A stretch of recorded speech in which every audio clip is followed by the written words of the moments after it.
Hello everyone, welcome back to my channel. Today I continue bringing you the next video in the story of James and Diep, and the secrets surrounding Diep's identity. The morning at the wood workshop began like any other day, yet within that familiarity lingered a rhythm uniquely belonging to the final days of the year. The scent of dried wood mixed with the chilly air, rich and warm at the same time, spreading throughout the vast space of the workshop. The early sunlight was still pale, slipping through gaps in the corrugated metal roof and falling onto neatly stacked planks, forming long, silent streaks of light. Footsteps echoed softly on the concrete floor, still damp with morning dew, blending with the faint sound of wind brushing against the tarps covering the wood piles in the yard. James walked slowly between the rows of lumber, his posture calm but focused. His hand moved from plank to plank, feeling their dryness, curvature, and the evenness of the grain. Some boards were longer than standard, others shorter than expected, all were examined carefully, with no detail overlooked. A few stacks of wood remained in storage near the edge of the workshop, waiting for further processing. He lingered there longer, calculating how best to arrange and dry them to catch the right amount of sun and wind, ensuring the wood would not become damp, crack, or spoil before shipment. Outside in the yard, Diep and the others were preparing to lay out the remaining wood to dry. James asked Diep for help, his voice not loud but clear, carrying a familiar sense of trust. Diep quietly nodded and, together with everyone else, carried each plank into the open space. The boards were placed parallel, spaced just enough to receive sunlight and airflow. The work was repetitive and tiring, yet no one complained. Everyone understood that even a slight delay could mean moisture damage, wasting days of hard effort. Phone calls began to come in throughout the morning. James stood by a corner of the workshop and called Tuan, his voice calm yet decisive. He reported that the wood had been completed according to requirements and was now only waiting for the truck to arrive for loading. He carefully reiterated the timing, quantity, and types of wood, leaving no room for error.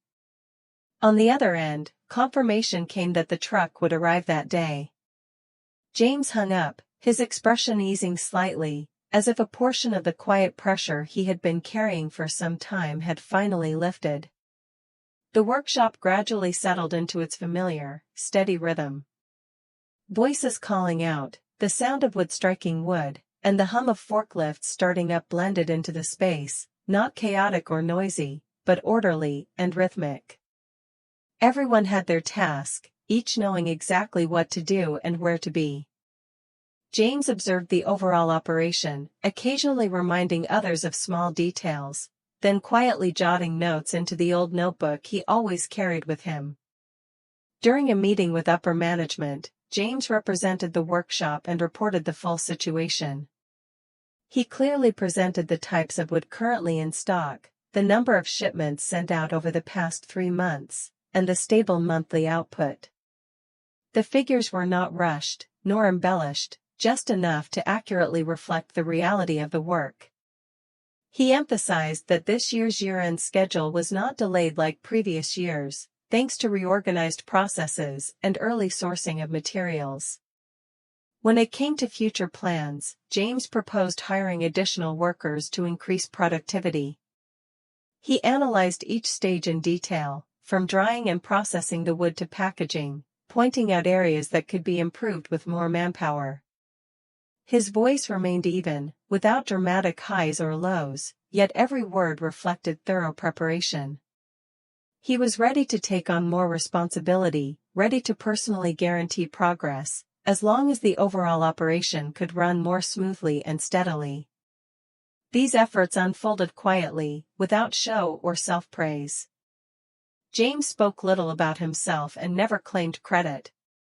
Yet the seriousness in each action and decision did not go unnoticed. As he listened to feedback from his superiors, a clear determination shone in his eyes. It was not merely about completing the task at hand, but about a deeper desire to build a strong, lasting foundation. For James, that foundation was not simply numbers or on-time shipments. It was stability for the people who worked at the workshop day after day, a sense of security that allowed them to stay and commit. And deeper still, in thoughts left unspoken, James understood that all these efforts were also preparation for his own future, for Diep, and for the truth slowly being revealed, step by step, gradually binding together, unhurried yet enduring, like wooden planks drying under the final sunlight of the year. After leaving the workshop, James set out to meet Diep's uncle. The road that led him away from the familiar workshop seemed longer than usual, even though the distance was not far. The late-year cold wind swept through each bend, carrying with it a hollow feeling that was hard to name. Deep inside James, a question had lingered for a long time, smoldering, persistent, like a shallow scratch that never truly healed. He no longer wanted to avoid it. He needed an answer, even if the truth might be difficult to accept. Was there, in the past, some connection between his father and Diep's family? Diep's uncle's house appeared in the gray, cold afternoon, simple and quiet. A fire had already been lit in the kitchen, the flickering flames cast light on the old walls, creating a sense of warmth that still could not drive away the chill seeping deep into the heart. Their meeting was plain, without lengthy greetings. The two men sat facing each other by the fire, an oppressive silence between them, broken only by the crackling of burning wood and thin smoke curling upward, mingling with the winter air. When James finally spoke, his voice lowered, slow and steady, yet unable to hide the tension beneath it. He asked about the past, about distant years he knew only through scattered fragments of memory. Diep's uncle remained silent for a long time before answering. The older man's gaze rested on the fire, as if searching the ashes for traces of old memories. Then, word by word, the truth emerged, slow, heavy, carrying the weight of things buried for many years. James was shaken by what he learned. His father and Diep's biological mother had once loved each other when they were very young. It was a quiet, innocent love, but not strong enough to overcome circumstances and the constraints of life. They parted ways, each choosing a different path, carrying with them unspoken words and unresolved feelings. It seemed like a story that should have ended there, like so many unfinished loves of youth, but in truth, it had never truly ended. What tightened James's chest even more was not just that connection, but the truth about Diep's mother. She had never died, as Diep had believed for so many years. She had left, silently stepping out of her daughter's life, following another man to the city. In that world of luxury and temptation, she chose a life of wealth and material comfort, and never once returned to see her child, never sent a word of concern, never left any sign of her existence. The story was told without bitter anger, yet that very calmness made it weigh even heavier on James. He imagined a child growing up without a mother's love, carrying within her an emptiness with no explanation. And then that truth was covered by another story, gentler on the surface, but painful in a different way. Out of love for Diep, out of a desire to spare her from growing up with the feeling of being abandoned, and out of anger toward the mother who had so cruelly turned her back on her own flesh and blood, her uncle chose to lie. He said that Diep's mother had passed away. It was not a lie spoken in a moment of impulse, but a decision held on to year after year. That lie stretched across many years, embedding itself deeply into Diep's life, becoming a fixed memory, never questioned, never doubted. It was not a lie born of selfishness, but one meant to protect a child from the pain of rejection. In the minds of adults, death can sometimes be easier to accept than being abandoned by one's own mother. At least, believing her mother had died allowed Diep to grieve, without having to live with the question of why she was not important enough to be kept. James fell silent as he absorbed everything. His hand unconsciously tightened, his gaze fixed on the dying fire. The fragments in his mind began to connect, forming a complete picture, one far heavier than he had imagined. He understood that this truth, if revealed, would not be just information, but a deep cut into Diep's soul. A pain born not of loss, but of rejection. James said nothing more. In that moment, he realized that some truths are not always meant to be spoken right away. And he also knew that if Diep were to learn everything, the pain would cut far deeper, slow to fade, because it would not only touch the past, but could also shake everything she had believed in for so many years. Returning to the small house after night had fallen, the silence was so deep that the sound of wind slipping through the cracks in the door could be clearly heard. The warm yellow light spilling from the modest kitchen stretched across the earthen floor, creating a sense of surface warmth, yet deep inside it could not fully conceal the quiet emptiness lingering within. Another kind of sadness, neither loud nor fierce, simply existed there, quietly seeping into every corner of the house, clinging to the minds of those who remained. Little Me sat curled up in the corner of the bed, her eyes red and swollen, tears streaming down without pause.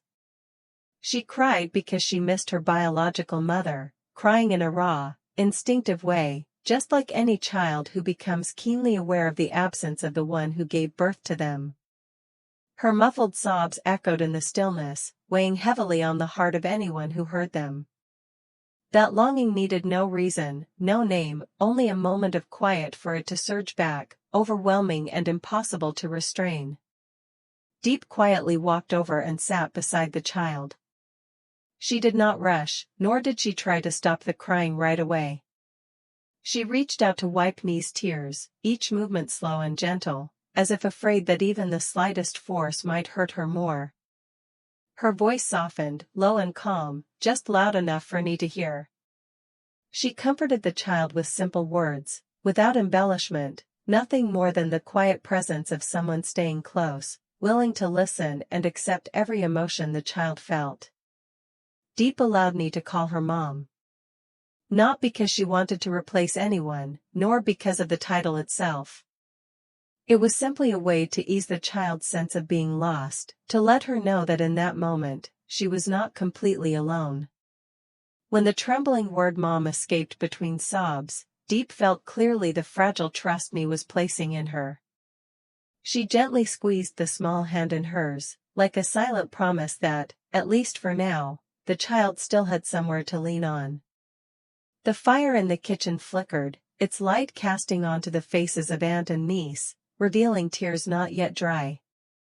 The warmth from the stove spread through the room, easing the chill of the night, yet even so, it could not warm every hidden emptiness in the human heart. There are kinds of cold that do not come from the weather, but from absence, from things that have been lost, or never existed at all.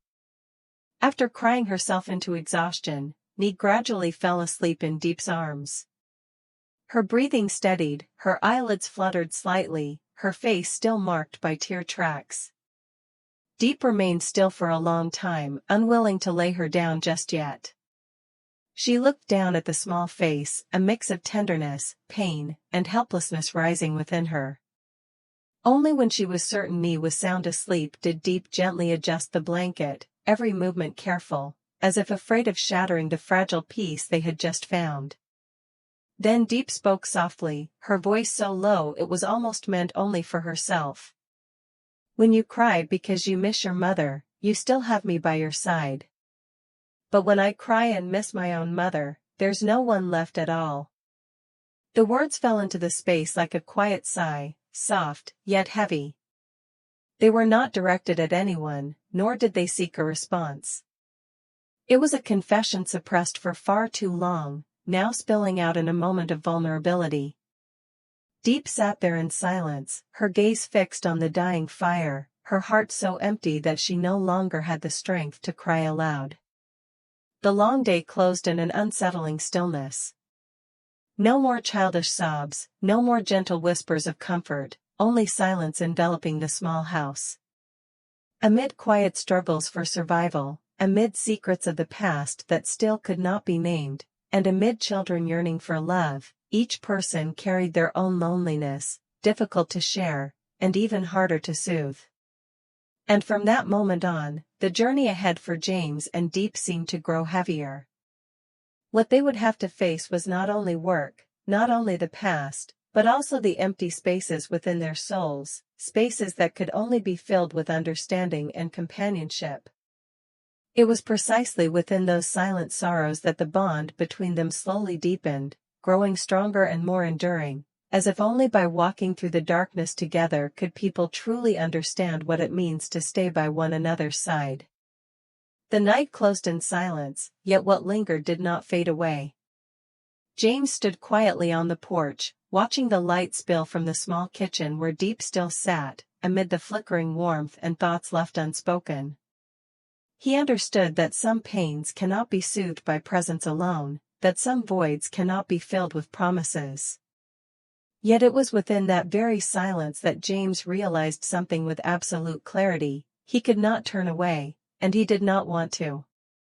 No matter how complicated the past might be, no matter how heavy the secrets still were, he wanted to move forward with Diep, slowly but with unwavering resolve. Inside the house, Diep sat beside me, listening to the child's steady breathing, allowing her own heart to gradually calm. She did not know what tomorrow would bring, nor how long the truth could remain hidden. But in that moment, within the small house and in the embrace of a child who needed her, Diep understood that she could not collapse. There are those who grow up deprived of love, yet they are often the ones who learn how to give it most generously. Outside, the past continued to exist quietly, like an underground current waiting for the day it would rise to the surface. Connections thought to be long severed, lies created to protect, and truths never acknowledged, all were drawing closer, step by step. James and Diep both sensed it, even though neither spoke of it. They were standing at a crossroads where every choice could change not only their own fate, but also that of the children bound to them. The story pauses there, between love and regret, between hope and unease. But the journey of James and Diep has not ended. Ahead lie secrets yet to be revealed, difficult decisions yet to be made, and trials great enough to test both their trust and their bond.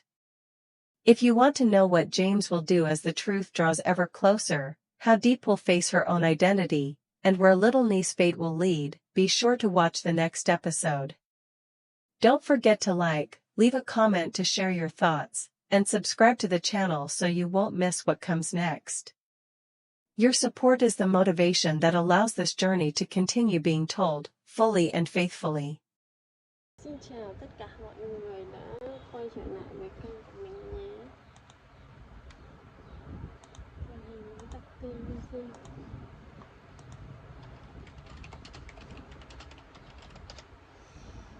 Cảm ơn mọi người rất nhiều vì đã yêu quý và ủng hộ cho kênh của mình nhé.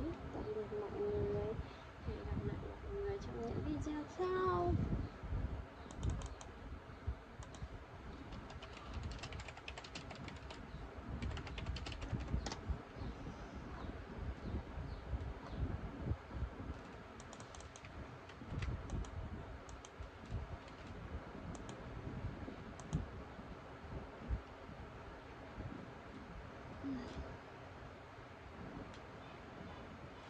Tạm biệt mọi người nhé.